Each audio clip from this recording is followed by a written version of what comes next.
Hey, I'm Ryan Reynolds. Recently, I asked Mint Mobile's legal team if big wireless companies are allowed to raise prices due to inflation. They said yes. And then when I asked if raising prices technically violates those onerous two-year contracts, they said, "What the f*** are you talking about, you insane Hollywood ass?" So to recap, we're cutting the price of Mint Unlimited from $30 a month to just $15 a month. Give it a try at mintmobile.com/switch. $45 upfront payment equivalent to $15 per month. New customers on first 3-month plan only. Taxes and fees extra. Speed slower above 40 gigabytes. See details. I remember one time a message we got from a woman. She wrote us that she has 2 kids. One is 3 and the other one is just born. She was in maternity leave. And her partner have decided to go to the war, protect his country, do what he's supposed to do. And she said he came back home, he's quiet, does not speak, and he doesn't want to be with the children. And he slapped my face. What should I do now? Now, this is a woman who had a normal life. From her perspective, she sent a normal husband and he came back different. Now, what do you do when your partner changed so much? Are you going to divorce? Or do you understand that maybe he's going through the hardest time of his life and he needs help? Can you be the person who can help him go to a treatment? What do you do? Hey, I'm Ishi Harman, and this is Israel's Story. As you know, we're in the midst of our Wartime Diaries series, which is an attempt to collect slivers of life during these endlessly difficult days. And God knows that this last week has been full of endlessly difficult days. Since our show doesn't follow the news, but rather tries to capture something about this period we're living through, today's episode won't be about Hirsch, or Carmel, or Almog, or Eden, or Ori, or Alex. It won't be about the demonstrations, the Philadelphia corridor, or the death toll in Gaza. Instead, it will be about one inspiring woman whose energy and work have impacted the day-to-day lives of hundreds of thousands of Israelis over the last 11 months. Sapir Bluzer is a seasoned social entrepreneur who initiated and continues to head Forum Neshot HaMiluimnikim, the Reservists' Wives Forum, a lobby organization that advocates for the rights of those whose loved ones have been called up to war. Understanding that the prolonged absence of a husband or partner impacts the entire family structure, the forum has mapped out needs, advanced legislation, and successfully secured massive financial aid packets. Sapir is also a member of the ROI community, a global network of Jewish leaders who work together to tackle urgent challenges in Israel and in Jewish communities around the world. And indeed, interspersed with our other wartime diaries, over the next few months we'll be highlighting a few of those ROI leaders, starting with Sapir. Our producers Mitch Ginsberg and Yael Ben-Chorin sat down with her on a hot summer afternoon on a balcony overlooking the beautiful dry riverbed of Nahal Kfira. Here's Sapir. My name is Sapir Bluzer. I'm 34 years old. So I live in Nataf. And Nataf is a very quiet village in the mountain of Jerusalem. I'm married to Yair, and we have a daughter, Yara, and she's 1 year old. She was born 2 months before the war started. So you can imagine, as a reserves wife, I found myself on the Shabbat morning of October suddenly all alone with a 2-month-old baby that I'm just starting to understand how to guard her and how to take care of her. It was a very dramatic moment that I realized just after a few months how dramatic it was. But those lonely months allows us to start the Reserves Wives Forum, and it became a center of strength for tens of thousands of families in Israel. So I'm glad it happened. And you yourself could have volunteered to go to reserve duty because you hold a very relevant position within the reserves, don't you? Yeah. I didn't go to my reserves, even though I'm served as the commander of intelligence in the hostages negotiation unit of the IDF. So, given that, did you think that maybe you should go and your husband should stay home?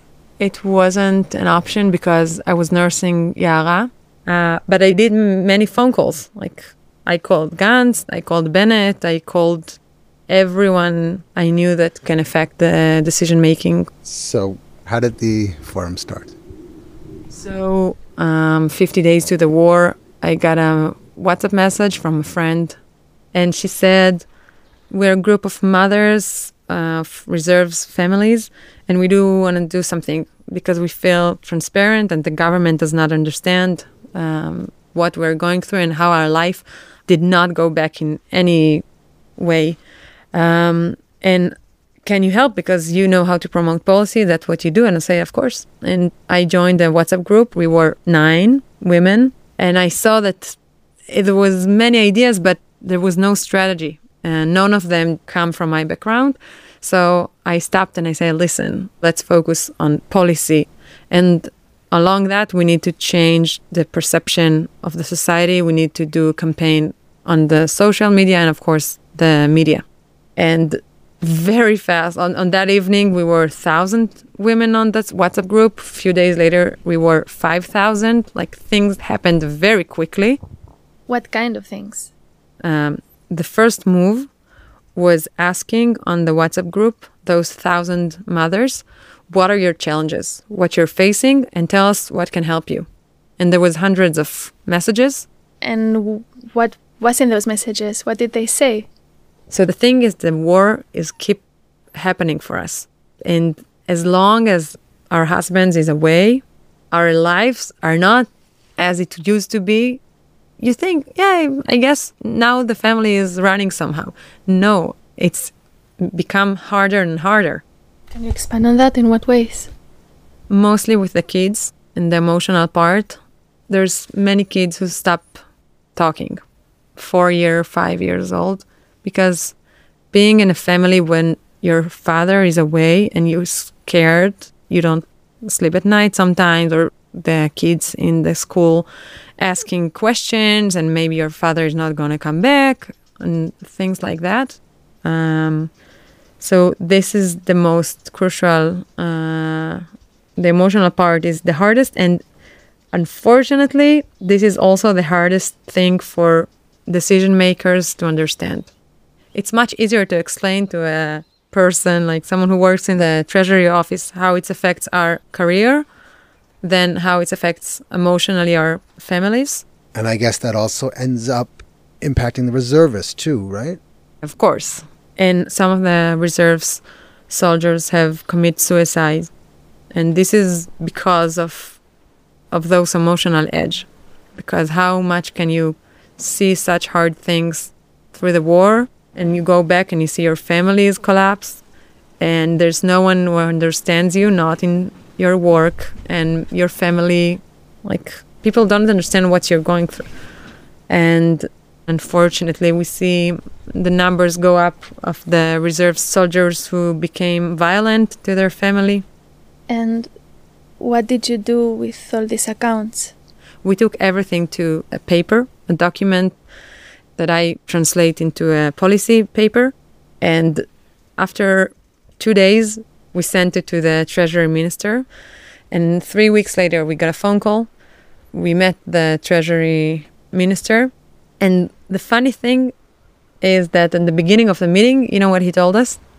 He said, I want to thank you, not because you're fighting for your homes and what you do as just a reserve family, of course, but because it's the first time when we're getting such a whole program that sees the different aspects and also shows us how to deliver it.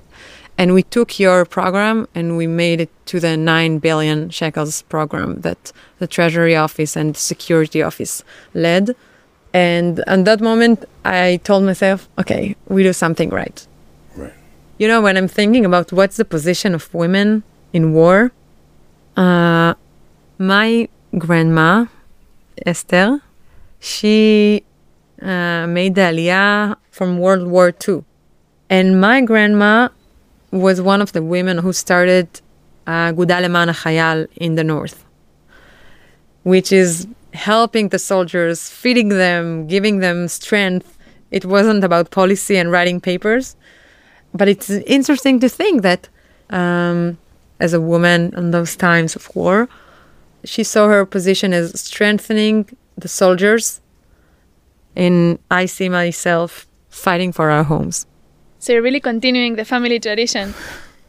What's changed between your grandma's time and now? In wartime, the difference between the role of a man and women become much more clear. Of course, there's also women who's combat and they're amazing and they showed how important it is that there's going to be women in combat. But mostly when you see the numbers, 98% of the reserve soldiers are men. Our role is here, is at home, okay?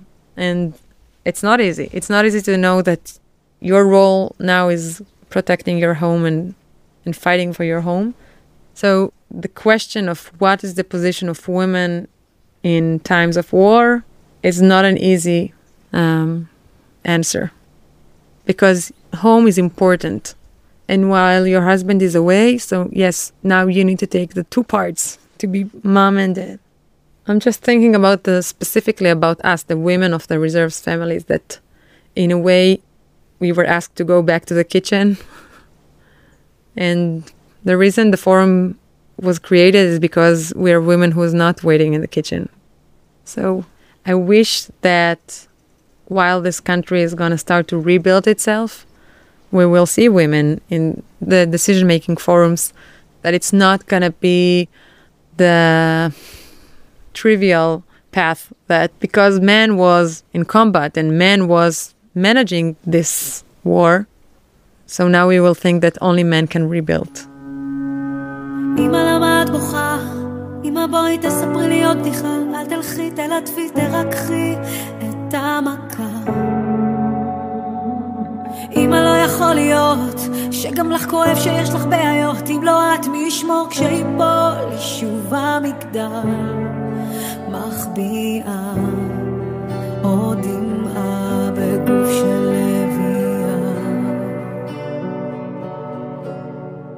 אמא גיבורה, איך היא מסתירה שקשה שהיא שוב הגיעה לקצה שלה, היא לא מגלה גיבורה והגלימה שלה קצת נקראה. בואי תספרי סיפור, אמא תראי נמרח לך איפור, תחבקי תנשקי תתאפקי שלא אדע שמסביב הכל פה בלגן שמסוכן, תשקרי לי שאצלך מרחב מוגן שלא מפחיד ולא אפגע. מחביאה עוד דמעה בגוף של לביאה. אמא גיבורה, איך היא מסתירה שקשה שהיא שוב הגיעה לקצה שלה, היא לא מגלה גיבורה והגלימה שלה קצת נקראה.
To make switching to the new Boost Mobile risk-free, we're offering a 30-day money-back guarantee. So why wouldn't you switch from Verizon or T-Mobile? Because you have nothing to lose. Boost Mobile is offering a 30-day money-back guarantee. No, I asked why wouldn't you switch from Verizon or T-Mobile? Oh. Wouldn't.